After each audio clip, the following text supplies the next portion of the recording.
I'm gonna be so for real here for a second. If you saw Chappell Roan's videos and your reaction was something to the effect of, well, that's just part of the job, or she just needs to grow a thicker skin, you're part of the problem. Because the things she discussed are harassment, they're stalking, they are toxic behaviors. So why is it that when somebody becomes a celebrity, all of a sudden those toxic behaviors are considered okay? If you think that what she's saying is okay, even if you're not one of the people that would have done something like that, you are normalizing abuse and toxic behaviors. And I'm saying this as somebody who is not a celebrity. I am not famous. I have over 1 million followers across 4 different platforms. And in some people's heads, that seems like famous. It's not. I still live my life like a normal, everyday person. I don't get stopped for photos every 10 steps. I don't get shouted at from vehicles. Aside from the everyday, I'm a woman getting shouted at from vehicles. But that's also my point. When people start saying this is okay to do to celebrities, eventually that's going to slide down to, well, it's also okay to do it to people who are A, B, C, or D. The more you say, well, that's just normal, the more normal it becomes. It doesn't make it okay. It just means that more people are used to seeing that and it doesn't faze them anymore because in their head, that's how it should be. But that's not how it should be.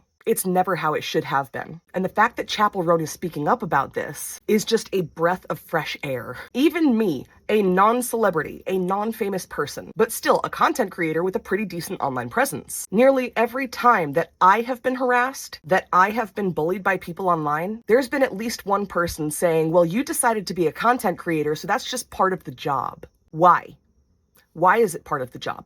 Why is that an expected part of the job when you have a public presence, but it's not an expected part of the job for anybody else? And that's what I want you to think about. Why? Because if the answer to why is, well, that's just the way it is, then it doesn't have to be that way. You don't know them. They don't know you. The only thing you owe each other as strangers to one another is basic human decency. So the next time you want to just brush off harassment or abuse as just part of the job, I want you to stop and take a second to consider, why is that a part of the job? Does it have to be a part of the job? Or have some of us just started to normalize that toxic behavior because it makes us feel better about our bad behavior? Because normalizing the toxic behavior is the only way to make it seem less toxic. Think about it for a minute.